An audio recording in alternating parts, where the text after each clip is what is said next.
Our next speaker, Mr. Akshal Agarwal, co-founder of NatureNurture, will take us through his remarkable journey from kindergarten to Harvard University. His story is a testament to the power of perseverance and the pursuit of success. Please join me in welcoming Mr. Akshal Agarwal to the stage. Timer to want to be on time. My name is Akshal Agarwal, and I speak to you today as I try my stint at my third career. I've been to law school at the National Law University of Mumbai. I then did my MBA from the Indian School of Business, and finally I found my calling in education when I did my master's in education at Harvard. And right off the bat, I have to admit that I'm a person with average IQ, statistically at about 106, which 70 to 80% of learners walking into your classrooms come to school with. But with the focus on the right learning outcomes, right cognitive theories, and the right pedagogy, each and every one of them can be put on a path to find their journey and calling in life. And I can share that as a result of my own experiences. When my mom was looking for a school for me, she was deeply unsatisfied with the type of learning outcomes being accomplished in the schools in and around Delhi, including all the premier schools. And as a result of which, school came to represent only 20% of what my mom deemed essential for a child to grow and succeed in the 21st century. A lot of what I was learning was a curated program for me. I used to spend a lot of time connecting what I did in school at home, connecting a lot of time learning about life skills 25 years ago, all created by a frustrated mother who just wanted the best for her child, and she started studying child development all throughout this time. And this is a trend that continued as I grew into high school. When I went on, and in my senior grades, all of our teachers tell us that don't get distracted with beyond academics. You have to prepare for your test examinations, you have to prepare for your board examinations. But my mom, being a curriculum expert by then, 15 years of work had gone in, she came up to see that I was engaging in things beyond academics as well. So as the head boy of the school, next slide, I went on to actually organize one of the largest inter-DPS competitions where 150 schools participated. For lawn tennis, for sports, I participated in the All India CBSE Lawn Tennis Nationals. And for keeping my altruistic feelings alive, my mother had me volunteer at a center for the children with delayed developmental milestones, where I created materials and worksheets and resources for them. So the friends from Disha that we saw upstage, they've been some of my closest friends right from grade 12th and the like. And when push came to shove, and the time came when we had to participate and perform in the academics, because that's also what my calling came, all my teachers were surprised when I got the All India 13th rank in the law entrance examinations. My mother, however, was not surprised, because being a child development expert by then, she knew that my performance in that examination was not despite my distractions, but precisely because of them. And when I had to make the bold choice, I think the slide's not working, we can just keep moving. When the time came to make the bold choice between whether to go for law after cracking the entrance examinations, or go down the relatively familiar path of my family business, which was a 1,000 crore paper manufacturing company, I had spent so much time fighting and creating my battle and creating an unknown path. With no offense to my cousins, I had the courage to take the slightly different path and decided to pursue law. And therefore, as I'm standing in front of you today, I would hope to see that I'm a successful lawyer, solve all of your fee issues. I can fight with the government to increase fee for you, but that's not the case. All these years of education had left a profound impact on me, because we realized that we want the best of education for our children, but we don't want the best children to go into education as a sector. Which is why I realized that there is a problem. Thank you. And that is the problem. No matter who you ask in our country, education system, everyone has an opinion on the education system. For some it is the best, for some it is the worst, for some it's somewhere in the middle. But what does the stats say? Before I was throwing away my law career, my paper manufacturing, my cousins had all taken portfolios. Am I going to commit my career to education without any stats backing me? So what does the stats by McKinsey say? They said that 35% our employers are happy with the products of our system, because that's who will absorb the products that we create.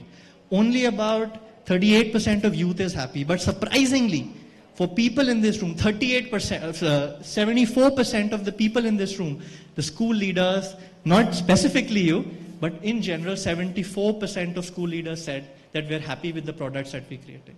So clearly there is a gap in what the market expects, what the stakeholders expect. So what do we do that? This is the time at Stanford University where I researched and created the great impact scale spectrum, as I would coin it.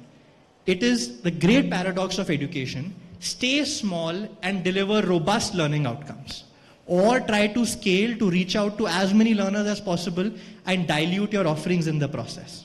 So how do you solve for that? The first and foremost, let's call for the impact. We can see in this graph, we'll see on the next slide, is that you don't have to be an economist to know that the brain's ability to respond to experiences dramatically reduces as the child grows in age, and the amount of effort that that change requires dramatically increases.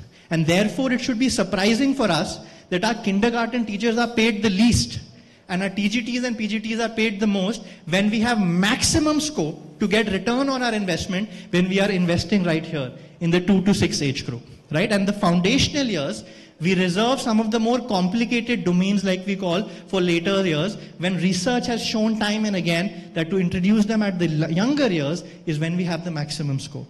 So at NatureNurture, how do we solve for this? Fundamentally, we looked at curriculums across the country, and we saw that the major domains that are being focused on are some version of these 8 domains that you'll see on the next slide.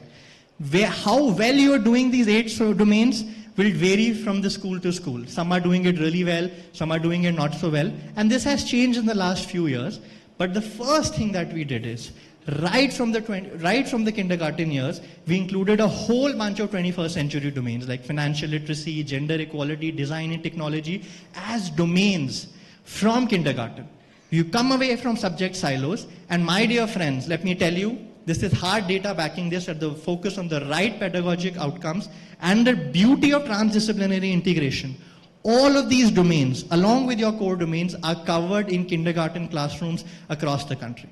And therefore, once we start looking at this from the foundational years, children are able to much better absorb it. But then how do we solve for scale, right? Even if we have a beautiful program, how do we escape that trouble? And regardless of what board you're following, whether it is the wonderful ICSC, as Sir just pointed out, whether it is CBSE, a state board, or even at a university level, the 6 learning cycle steps is what we defined at NatureNurture can really define how you look at your teaching learning process. First and foremost, we look at the framework. What does the government prescribe for us? What does the board prescribe for us? And that is whatever I'm speaking has to come within that ambit. Based on that, we set clear standards. Specific, measurable, achievable, realistic, and time-bound outcomes for each domain, for each unit, across all 28 of these domains that we have defined, that you can actually measure at the end of the year, keeping in theme with the Sleek Summit. Whatever gets measured gets done. So everything we define in the outcomes that you see in the second step. In the third step, we define materials and resources. Now, in the first go when we started the organization, I realized once we have defined all these outcomes, I'm sure we'll achieve them. But I realized that there was no material for financial literacy in kindergarten in an Indian context. There was no material for gender equality in the way we would have wanted. There was no material for design and technology. So we have a team of about 100 people. By the way, no salespeople. All 100 people, dedicated educationists, looking to create materials and resources for what the school may need, what the parents may need, very, very important we ignore it, and what the learners may need. And how it all comes together beautifully is in instruction, we create a weekly schedule map unique for each school. Because if each child is unique, each school can be unique, definitely has to be unique, you can't buy something off the shelf. That weekly schedule map represents something which is unique for your school and how you have to go about it. Then we move on to assessments. First, we invite the management to come audit us. Are we performing what we want to do? Then we move on to the assessment of the educators, and finally assessment of the learners, assessment for learning, of learning, and as learning. Something that we'll talk about in the project-based learning track when you come on up. And finally, intervention. For things that are not working well, can we provide diagnostic and remedial intervention? So I'm happy to share with you the 10-year report card of this study. Before I could just have the moral authority to ask you to take this program, this is something that we have done across 300 schools in the last 10 years without spending on marketing, people who came to know about us organically. About 72% educators said that they transformed their teaching learning. 80% of schools, this is the most important rubric for me, is that if I'm leaving a management education, I'm trying to create a scalable business out of it, does it make sense for my partner schools also? Therefore, 80% of schools actually increased their admissions and conversion ratio, and 93% of schools stayed on with NatureNurture over a 10-year period. And even those who did not created their wonderful programs with our help and continue their quest for excellence, and 100% is an ongoing pursuit to raise happy and competent children. And this is something that we have submitted for a randomized controlled trial study at Harvard. So there is an independent study that can back my claims. So what is my ask from all of you? I spend so much time at work that the school leaders are some of my closest friends, because I learn so much from you, and your practice informs my work. So come and please tell me about your work, about the challenges that you're facing that will make the program better.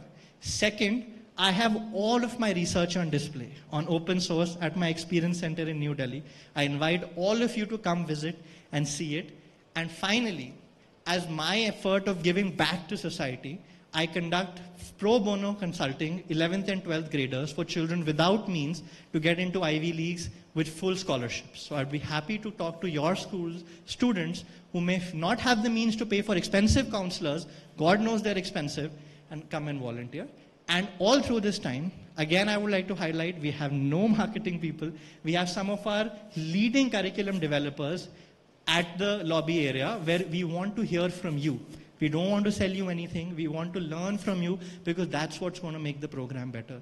As Sir pointed out, 14,67,000 schools are never going to hear from us.